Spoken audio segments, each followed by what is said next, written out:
Assalamualaikum warahmatullahi wabarakatuh. Apa kabar teman-teman semuanya? Semoga sehat selalu dan dapat mengikuti perkuliahan seperti biasanya. Nah, kami perwakilan dari daerah Kepulauan Riau akan menjelaskan tentang sejarah serta proses penyebaran agama Islam di Kepulauan Riau. So, enjoy!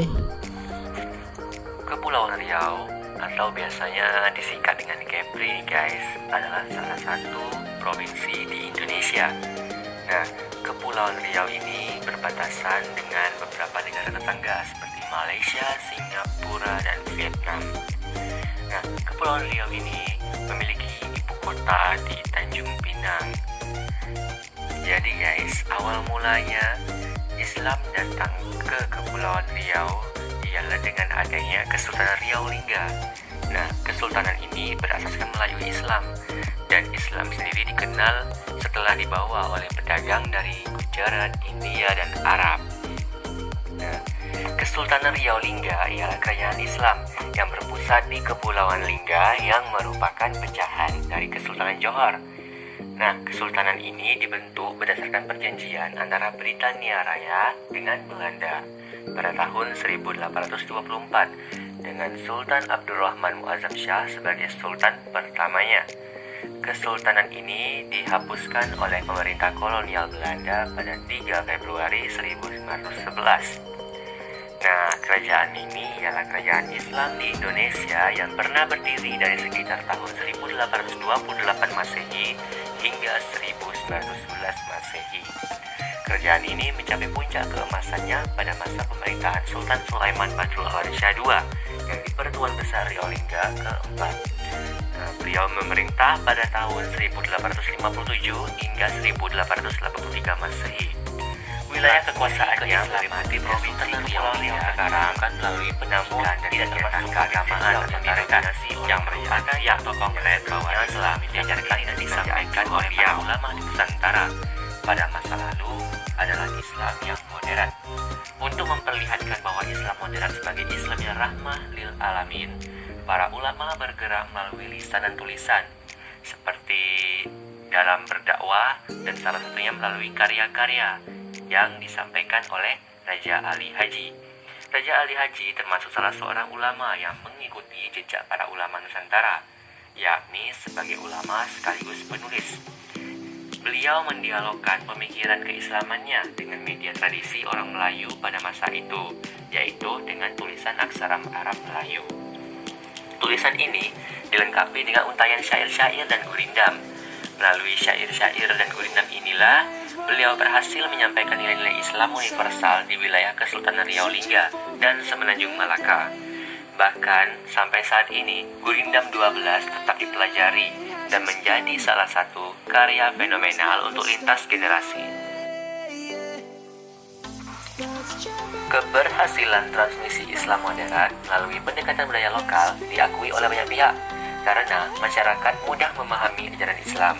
Islam modern dimaknai sebagai Islam yang integral dengan konsep pemikiran dan ekspresi budaya masyarakat lokal, yaitu masyarakat Melayu di Kesultanan Riau Lingga dan Semenanjung Malaka.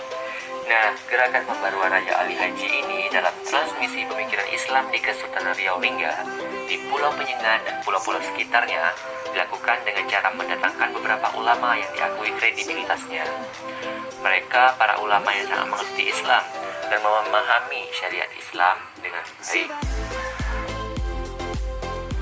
Dengan demikian, akhirnya Raja Ali Haji berhasil memperkuat jati diri Melayu dan mengintegrasikan budaya Melayu dengan Islam, sebagaimana yang telah dirintis oleh para ulama Nusantara terdahulu, yang menurutnya berhasil membangun fondasi Islam di Semenanjung Malaka.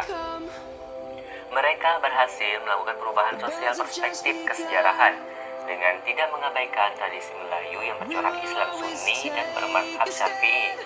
Tegasnya bahwa pembudayaan tradisi Melayu yang integral dengan Islam tidak boleh hilang atau dirubah, karena tradisi itu sudah ada terlebih dahulu dan merupakan endapan psikologi orang Melayu di Riau Lingga, sehingga menjadi identitas bagi orang Melayu di Riau.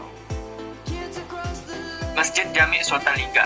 Masjid Jami' Sultan Lingga terletak di Desa Daik, Kecamatan Lingga, Kabupaten Lingga, Kepulauan Riau. Indonesia merupakan peninggalan Kesultanan Melayu Riau Lingga. Dibangun pada 1800-an di bawah pemerintahan Sultan Muhammad Shah III, Masjid Jami Sultan Lingga berada satu kompleks dengan makam Sultan Mahmud Shah III, yang tepatnya berada di belakang atau sisi barat masjid. Masjid berserta makam telah ditetapkan oleh pemerintah Indonesia sebagai cagar budaya pada 2007.